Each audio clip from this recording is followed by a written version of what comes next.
Is Trump's payoff of Stormy Daniels the most controversial thing a president has ever done? Can 2 plus 2 equal 5? And is wokeness purely a cynical device of the left? We'll talk about all of these questions and more on today's episode of Good Take, Bad Take.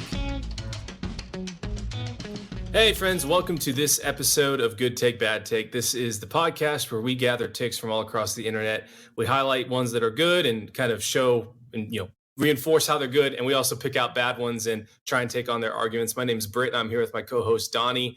And before we get started, make sure to like, share, subscribe, all that good stuff.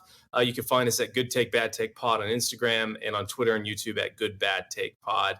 Without further ado, let's get into some of these takes.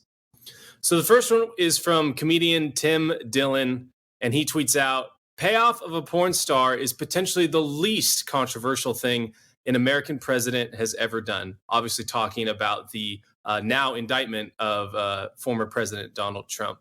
What are your thoughts? Is it the least controversial thing an American president has ever done, Donnie? Well, not the least thing they've done ever, that, quite literally speaking. But as far as a scandal goes, it's, you look in history and there are, I wouldn't say that this is necessarily the least controversial, because I think there are always events like this but for all intents and purposes, the point of the take is completely correct and absolutely right, which is to say that there's so many scandals, there's so many actions that are either swept under the rug or just kind of laughed off or altogether, just not revealed until later, that should be causing the kind of stir and controversy that this indictment has. And the fact that he was indicted for what is perhaps the least offensive of his wrongdoings, it's pretty telling. I think another take here that my brother had sent me was Spike Cohen, where he listed off all these different things Trump did: not indicted, not indicted, not indicted, paying off a porn star, indicted. Like, really, this is just the lowest thing that you could, in the sense that, should Donald Trump be indicted? Yes. Should he be indicted for that? Maybe technically, yes. Is this the real got him? Is this the real reason why they should get him? No. And the reason, of course, they don't want to get him on those other things is because then they would have to go back and at least make an appearance to try to hold the same standard with other presidents. And they don't want to get into the realm of condemning the actions that should be condemned, because that sets a bad precedent for them in the future. Exactly. I've seen some takes on this being that, like, well, if this is all they've got on him, then he must have done nothing wrong, right? This is the worst thing he's done. It's like, well, no, it's not that he hasn't done worse things that I'd be happy to see him go to jail for or be, indicted over. It's just like you're saying, that all those things that are worse are things that, the ruling class want to continue to do after. And I mean, even this payoff of a porn star, I mean, that's like such a mainstream idea that it happens right in politics. Like I was thinking about the Ives of March, like it's a movie, and it's it's all centered around, spoiler alert, but I think it's like a 20-year-old movie. But yeah, I like this movie. It's a good movie. Yeah, but spoiler alert, like the presidential candidate pays off, one of his staffers that he got pregnant. So it's like it's that mainstream of an idea that it's played out, that like, oh, this just happens all the time within political, campaigns and in political office. Not to mention, you think about like Bill Clinton and the more recent examples of presidents not being able to keep it in their pants when they're in the office or running for office. So I like what you're saying, though, that this is the least controversial thing that they're going to charge him with, because it's something that they can kind of like hide pretty well later in the future. If they charged him for launching a missile and killing that Iranian general, then it's like, oh, we want to do that in the future, so maybe we shouldn't set precedent in this way or that way. So it's not that they don't have other goods on him. I mean, Barack Obama famously killed or infamously killed a 16-year-old American kid without any sort of trial, jury, or actual authorization from anyone. And so he's not charged for that, right? But that's the type of stuff they want to continue doing, so that's why he's not being charged for something more severe. Yeah, that's exactly it. And the way that you mentioned, how they could even sweep this under the rug in the future for someone else is kind of just it, because you think about how this particular issue was a really big deal, and then it wasn't really talked about after Donald Trump won the election that much. They tried a bunch of other things. And they tried, Russian collusion, because that was a narrative they could craft, and that was pretty much debunked. They tried all the things that they could that would be the most politically beneficial for them, that they could take him down with and not sacrifice their own power. So I think that's why you saw the Russian collusion thing, because it was something where they could really control the narrative. They could make up anyone and paint anyone they want as a Russian's ally sympathizer, really helps them out. That didn't work or pan out. So now that Trump has announced he's running again, and they knew he was going to for a long time, I feel like they really kept going down this other route, because they thought, well, at least we can get him on this. And it's the fact that it's been so long. It could be that it really was a difficult and complicated case to track down everything for, and to get through all the legal loopholes. That I'm willing to entertain that as a possibility. The fact that it's happening right on the eve of presidential primary season, and he's announced, and he's pretty much the leading Republican in most polls that you see, it makes me skeptical if it's really just a matter of it taking a long time, and they've been working diligently since pre-2016 till now. I think it's much more likely they didn't care about it until they did.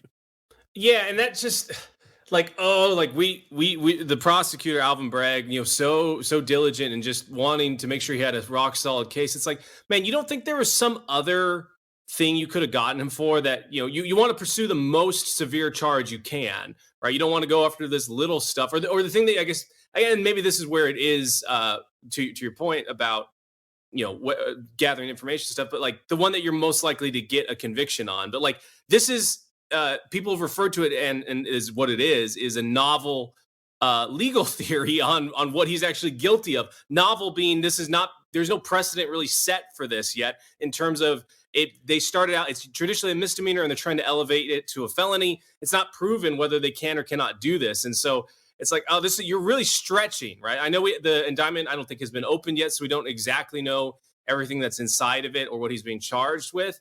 But we have a fairly good idea, right? And yeah, it's a stretch to say the least. And it's like, okay, there's obvious political motivation here, and everyone, even the people that are cheering it on, are cheering it on in such a way that's like, oh, this is a brilliant move, to keep this guy out. Like, yeah, like, I know it's favors our side, but like, if you do the crime, you should do the time, sort of deal. It's like, man, this Alvin Bragg guy he's not some warrior for justice that that nothing gets past him, right? It's like, no, he's very keen to turn a blind eye to certain things and then hyper focus on other stuff. So yeah, it's one of those things where,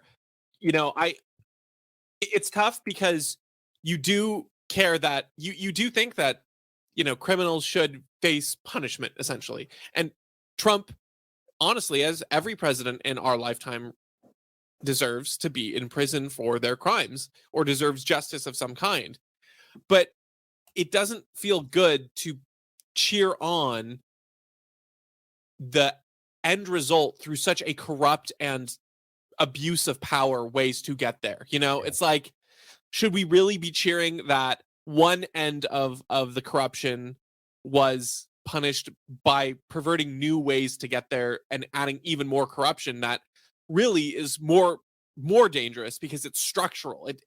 If Trump is indicted or not, that's one thing. But if you give more powers to this ethereal concept of government, that doesn't go away like an individual like Trump does. And so when you talk about the matter of like corruption, like, oh, well, Trump did things that deserves prison.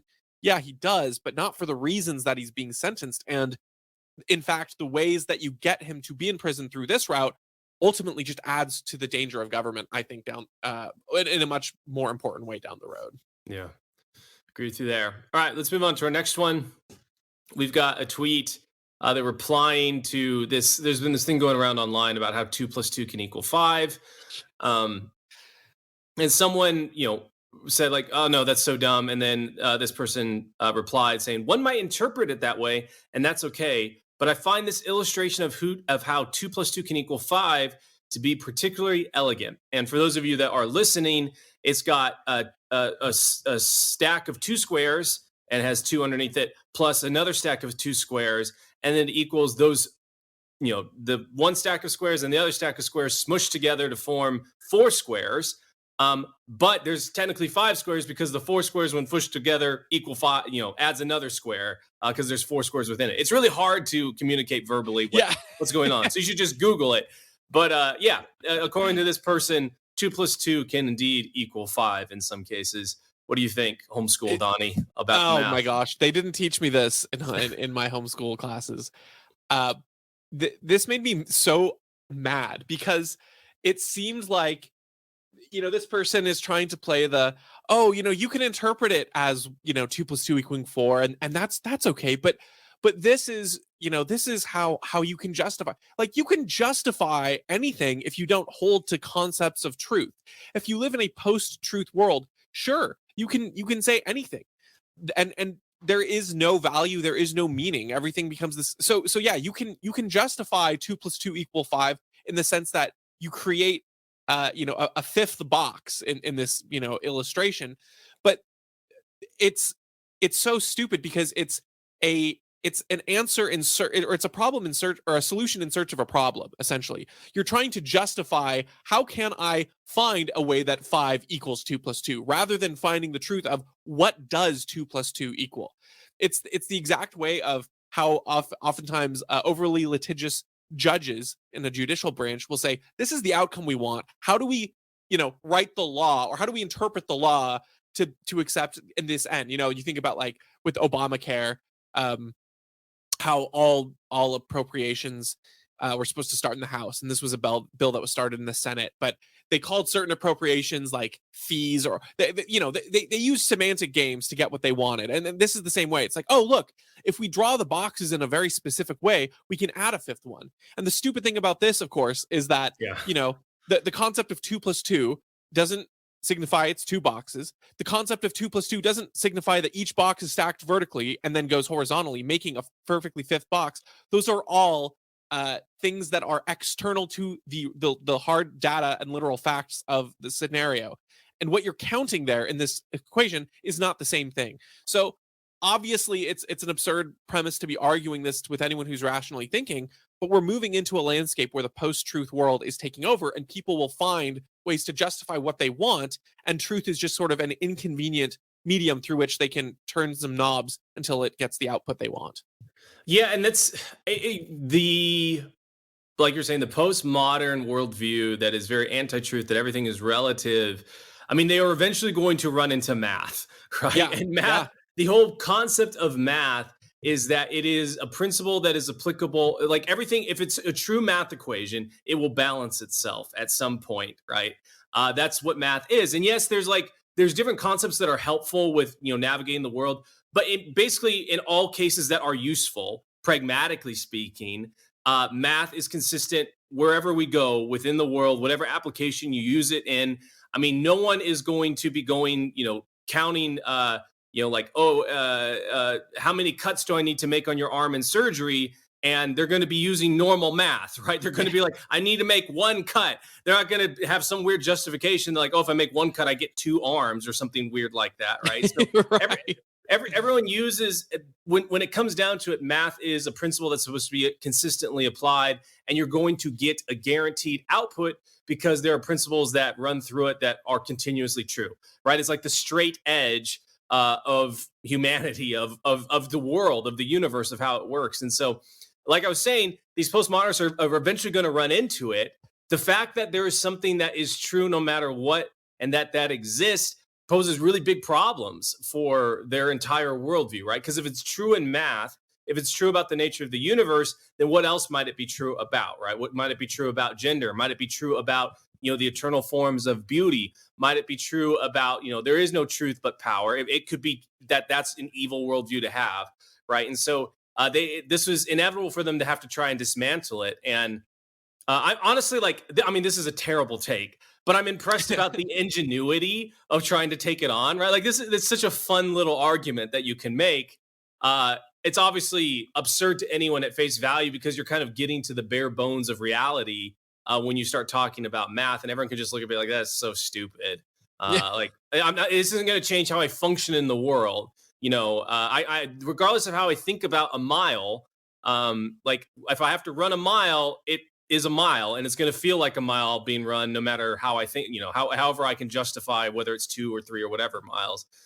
So there's reality that's independent of our opinions. But I found it a fun argument. I just found it also dumb and bad.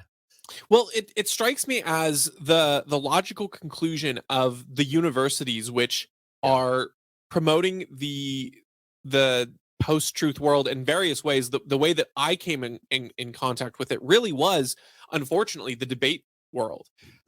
The tradition of debate that I was, doing when I was in university, it was called Worlds, or British parliamentary style. And for what it's worth, as far as a sport and an intellectual exercise, I think it's really good and really fun. I prefer it for its very downfall, which is it relies more on rhetoric than on citing specific facts and studies. Now, I to be fair, you can always twist stats the way you want, and you can twist studies to say things they don't say. But this style is less about worrying. You're supposed to give examples, but you don't have to say, in the report that came out in 2014 on this thing, you have to cite this and that. A lot of other debate formats are that way. But the logical conclusion of this, of course, is that the arguments can become further and further detached from reality as long as they're convincing. So you can be a very convincing debater, and you can convince judges of all kinds of fantastical things that have no merit in reality. One of the ways that this comes across is you often would choose who is the who's the victim of a particular policy, right? Like we should revoke this policy because it's bad. And then one of the arguments might be it hurts this subset of people. And when you have some realities that are like, well, we're not considering how this disproportionately impacts, low income paraplegic minority mothers who are above the ages of 85, and that's being weighed at a similar, that's obviously hyperbole, but that's the kind of thing that's being weighed at the similar thing of saying, well, the reason why this policy is good is because if we don't have this policy, we run out of money. Those two things are weighed on equal, and it's just a matter of the rhetoric. And if you can paint the narrative about the paraplegic 85-year-old mothers, then your point is more convincing than the harsh reality of we don't have enough money to do otherwise. And so, that's just one of the examples of the ways universities are just grinding down at the truth and making truth less and less important, and rewarding people for, again, coming up with creative ways. Like you said, this is a creative way to answer that problem. It seems more like a video game puzzle than an actual mathematical reality. But the problem is when you reward that kind of thinking in a serious manner, that's beyond just this is a game or this is for sport, and you start actually thinking that way, you are going to run into some really rough lines in the real world. Yeah, one of our mutual friends who's now does debate coach stuff. He and I were talking about some of his teams and things like that. And in general, if someone makes a logical argument and they're appealing to that, you want to have a stronger logical argument to rebut it in some way, or you need to tie that and convince the judges and the audience that your argument that appeals to emotion is a more strong argument. But what he was talking about was with his teams and all the other teams that he's seen on the debate circuit now, basically all pathos oriented, right? It's just, I'm going to appeal to emotion. That is the only type of argument I know how to make, regardless of whatever someone brings to the table. I have no ability to argue anything other than, the single person of color mom that is a paraplegic. And, that's the go-to example. And unfortunately at the higher levels, right, where people understand what you're trying to do there, you're going to be chopped liver. You got to be able to make other types of arguments. And that's why I think, the BP style is awesome in a way, is that if you truly are good at it, you inevitably it's kind of like we were talking about with Everything Everywhere All at Once, right? Good stories eventually arrive at some sort of conclusion. Just depends on how close you actually get to the truth. And the best BP debaters, whether they know it or not, are getting to that in some way, because the truth is the most convincing argument to make. Exactly. All right, moving on to our next one. We've got a post from Reddit. It's a picture of a post from Reddit, and it's got 3, some sort of rubber doohickeys. I read that they were from motorcycles, and it has a picture of those 3 doohickeys and then a guy on a shop floor, and it reads, "I have to work an hour before I can afford to buy 3 of these rubber doohickeys, but I make 3,000 of them every hour." And then the caption for the tweet is, "This is unironically one of the most concise and easy to understand explanations of profit and labor I've ever seen." Is this a good or bad take, Donnie? This is a bad take. It's there's a lot of ways to tackle it. I guess I'll just kind of go for the lowest hanging fruit, which is if you were making 3,000 of them on your own, and if you owned everything that is used in the making, the machinery, then you probably would be out of business, because if you're making 3,000 of them every hour and you are working in such a way that you can only afford 3 per hour, the math wouldn't line up and you'd be out. The reason why you're making 3,000 of them every hour and only can afford 3 after you work the hour is because someone else is providing the resources that are used to make that, whether that's resources of the energy output, whether that's the resources of the machinery, whether that's the resources of the actual materials used in the creation of these things. All of these factors are going in so that the math of you saying I make 3,000 of them every hour and I only can afford 3 after the hour, that shouldn't be a direct correlation unless you own everything already. But the fact is, if you are an employee, you don't, and all of the material goods as well as the immaterial goods of like risk are the owners. And so of course it's not going to line up in the same way. Yeah, this is the equivalent of, this is like you have a group project with 30 people, in your class or whatever, and everyone kind of draws straws for what their part of the group project is. And some people are going to go spend 50 hours doing research, and another person is going to spend 50 hours, actually writing up the paper and the summary. And then another person is going to spend a bunch of time making the presentation. And then your job that you drew, which was awesome, is that you have to just upload the files to, the portal. And you do that, and then you post a picture. You say, look, like if I wanted to hire someone to do all these things, it costs $7,000 to get someone to do my school project for me, but I could do it in 5 minutes, And it's like, no, what you're misunderstanding, and you're so selfish, right? It's such a narcissistic way to look at it. It's like you are a tiny cog in the delivery of those little rubber things, right? And I saw someone comment on this tweet or reply to it, and they were like, hey, like, so that's crazy. You can make 3,000 of them in an hour. Like, I didn't know you could fly to Brazil in South America and mine the rubber, transport it back, build the machine that it's manufactured in, provide all the power for it, and also sell it. And you can do 3,000 of those as an hour. Right. It's like, and it just illustrates, how selfish and narcissistic these people are, and how short-sighted they are. In that it's like, yeah, you are the final part of it, right? Like, and what's hilarious, it's not like even this guy is doing, someone posted a picture of the machine that these things come out of. It's not like he's like hand filling molds with them, right? And then pulling them out and stuff. He literally pulls a lever and makes sure that they all come out the way that they're supposed to come out. Like, he's a visual inspector. He's not making 3,000 of them. He's just making sure that all the people that made them, on all the supply chain, everything, did it the correct way. And this is also evidenced by the fact it's like, what's the profit margin on those things, right? Because I don't know what they are, but I'm assuming it's pretty low, because basic parts like that don't carry a high margin because you have to keep the cost really low. So, if this person could hypothetically go fly to Brazil and mine the rubber and do every single part of the supply chain in an hour and make 3,000 of them, then they should go out and do that on their own, because they're key to some secret that we don't know about, and they should be infinitely wealthy because they can do, hundreds of man hours of work in an hour.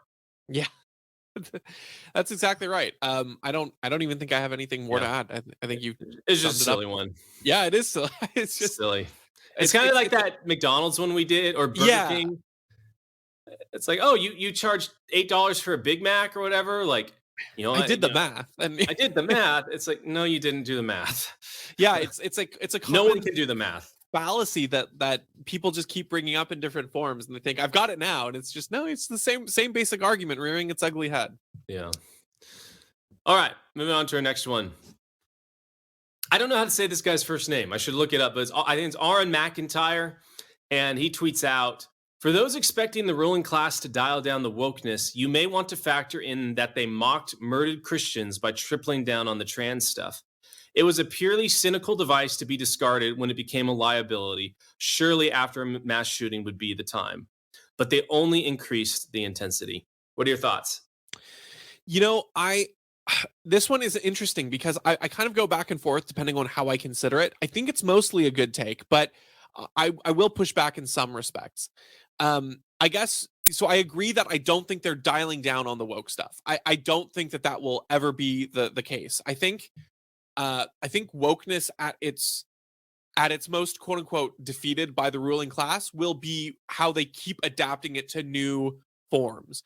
And I think that that is not necessarily incompatible with the wokeness when it changes forms. I think that wokeness as an ideology does not need to be specifically supporting a minority group of people because those things change, right? You see it even in some areas like in the UK, the LGBT groups like started kicking out white gay males because they were too privileged, and that's all part of the wokeness, right? So when you talk, when you talk about, oh, wokeness is just all the cultural issues are only distractions, and they'll be sidled off as soon as they're useless.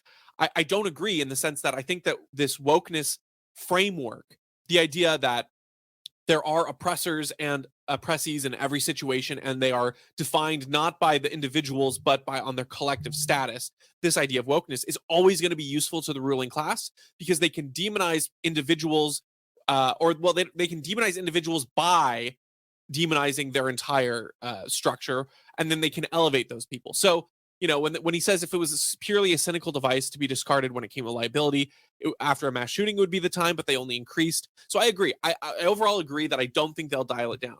What I will say is that I don't think that I think it also is a purely cynical device, though. I think that it's one of those things where there are true believers, but the main ruling class doesn't believe in this stuff, and they are using it cynically. I just don't think that it's something they will discard because it is so useful. So on the one hand, I agree with him in that I don't think it goes away. I don't think they're just going to toss it and it's unimportant to them. But I do think that it is important to them, not because they are true believers, but because it is a useful tool. And I think that they are happy to change its framework and adjust it as they need to.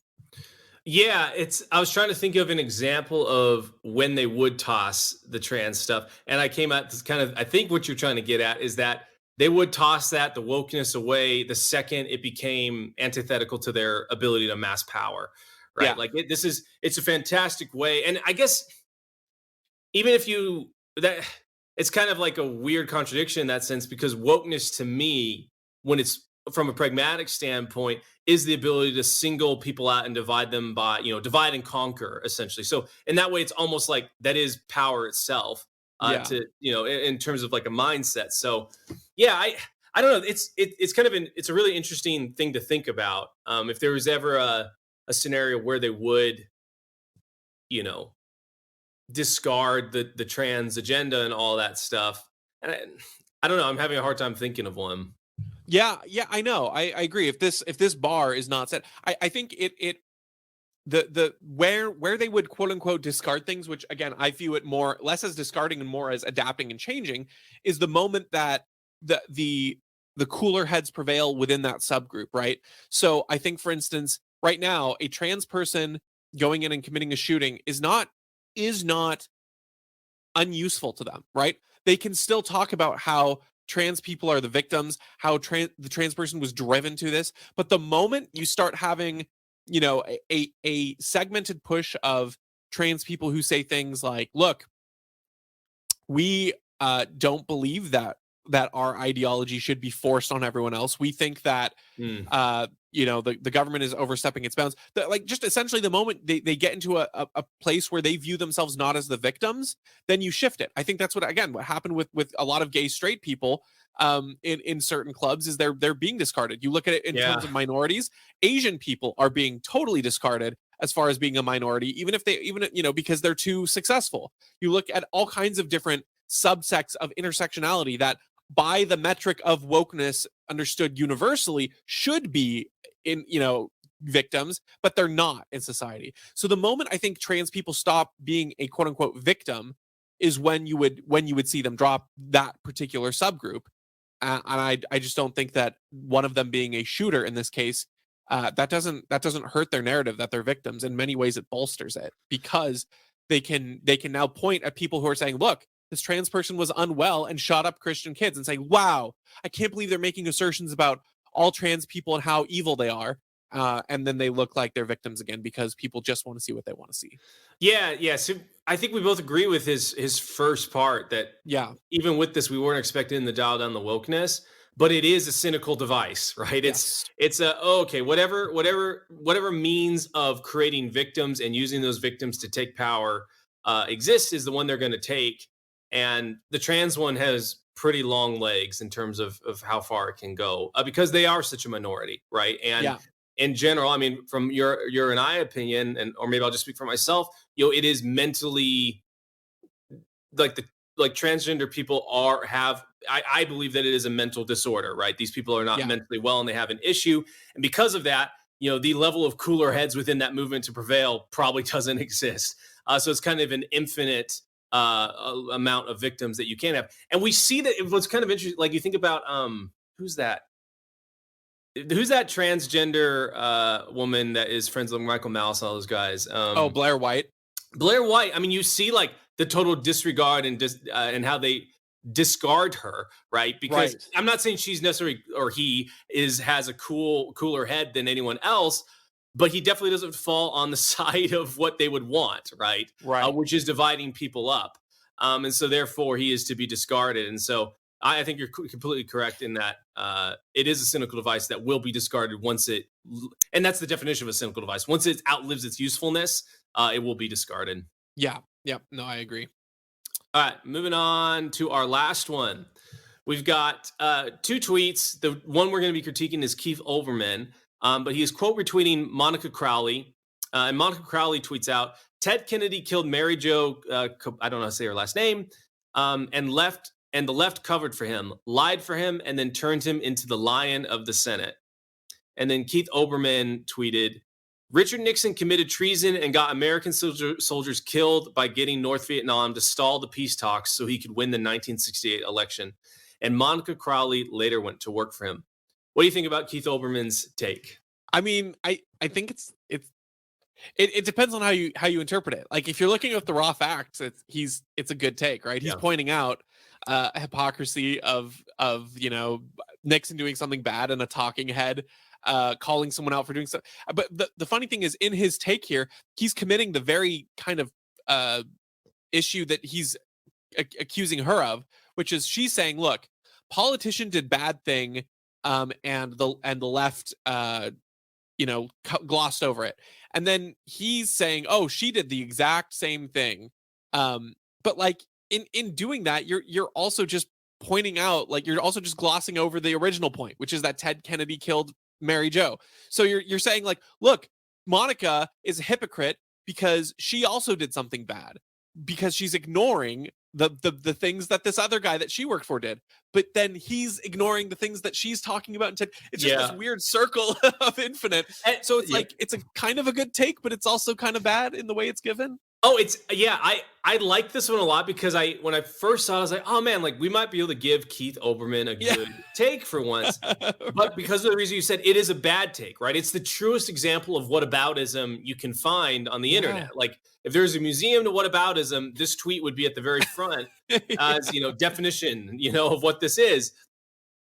Because they're both correct, right? It's like, oh yeah, like, Ted Kennedy, bad dude, freaking drove his car into the river, killed someone, and then like hid from it. And then they figured out how to kind of make it into something that it wasn't, and bury it under the rug. And he's kind of known, like Monica Crowley was saying, the lion of the Senate. Also, Richard Nixon was awful. I've talked about this on the show before, but my dad's kind of waking up to how bad the ruling elite are. It was when the Nixon tapes were released, and who was Secretary of State again, or Secretary of Defense under Nixon? Who was that guy? Geez, I'm trying to remember. You're not talking about Kissinger, are you? Oh, sorry. Yeah. Kissinger. Henry Kissinger was talking about, like, oh, hey, if we delay pulling out of Vietnam, we stall the peace talks, war is good for your election. And that woke my dad up, to how bad they were. Richard Nixon was a bad dude, as have all presidents been basically for forever.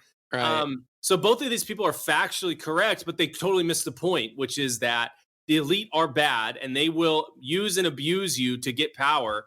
And Keith Olbermann, this is a bad take because he's just doing what they want him to do, which is point at the other side, where it's like, no, like you guys are both, you guys are both criticizing the same side, which is the ruling elite.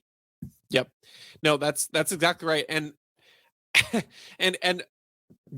just goes to show that not only are whataboutisms cringe, but criticisms of whataboutisms are cringe. You know, the more that it's like you should, yes, highlight hypocrisy and then also engage with the source material.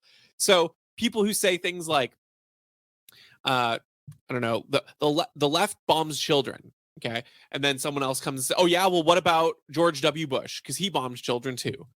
And I, on the one hand, the person who says, what about George W. Bush? You're cringe because you're completely glossing over the fact that Obama bombed children, right? That sucks. And acknowledge that. But then, someone who comes in and points that out and says, oh, look, it's just another whataboutism. You suck because you're also ignoring that George Bush bombed children. It's like, and the fact that he's pointing out that George Bush bombed children is also relevant. So whataboutisms have their place, but not as an excuse, right? A whataboutism is only a bad thing when you don't engage with the original critique. And that's what Keith Olbermann unfortunately fails to do. He brings up a whataboutism, right? He says, well, you did this bad thing. Good, highlight that. That is good. Show the hypocrisy. But then in doing so also just ignores and forgives tacitly the Ted Kennedy incident, which is bad. So yeah, I don't know. The emergence of the whataboutism and then deflecting from a whataboutism as, oh, that's only a bad thing. It all makes me cringe a little bit because it's like just stop deflecting and just engage with the source and the content of the arguments directly. Otherwise, we just go in circles like this. It kind of is kind of a weird analogy, but it made me think of the difference between like a UFC fan and a general sports fan for like a football team. Cause like in the UFC or in MMA in general, like it's two people locked in the cage fighting each other. And it's about who is the best, right? It's not about who wins. It's about who is the best. And you can lose a fight in MMA and still emerge the victor in a lot of people's minds. They talk about like the fighter stock went up because you didn't fight dirty. You fought really hard. You fought really honorably, and you fought with a competitor spirit. And if your opponent, fought dirty, tried to poke you in the eye or did something illegal, like you can lose support really quickly because everyone wants to see you, wants just the best to come out of that. Whereas if you look at like football, right? Like if the Seahawks are playing the 49ers and there's a bad penalty issued that changes the game, against the team that you don't like, even if it's a bad penalty, it shouldn't have been issued and it's clearly biased in some way. The team that you are rooting for, if it's in their favor, like everyone's excited still, right? Like they're still like, oh, that's awesome. Like, that's great. It doesn't really make your opinion of the team go down or make their opinions go down. And that's what's going on with this, right? It's like, no, like neither of these people, Monica Crowley or Keith Olbermann, have any principle that runs through them. Their desire is not a better world. It's not to adhere to truth. It's not to actually discover, what is the best and right way to live. It's about who is team am I on and who do I want to win. And if there's a point or if there's a situation or if there's, something I can bring up that furthers my team, regardless of whether it's true or not, I'm going to do it. And I'm going to root for that. And I'm going to ignore anything, to the contrary. So yeah, to me, I was like hoping we could give Keith Olbermann a good take because it's factually true, right? But he's using it in such a way that is to further a means to an end, not because there's actually a principle that is compelling him to say these things. We were close, man. We tried. Maybe next time, Keith. All right, you got any more on this one? I don't think so, no. Awesome. Well, friends, thanks for hanging out with us. We appreciate all of your time and all that. Please make sure to like, share, subscribe, all that good stuff, and we'll catch you on the next one.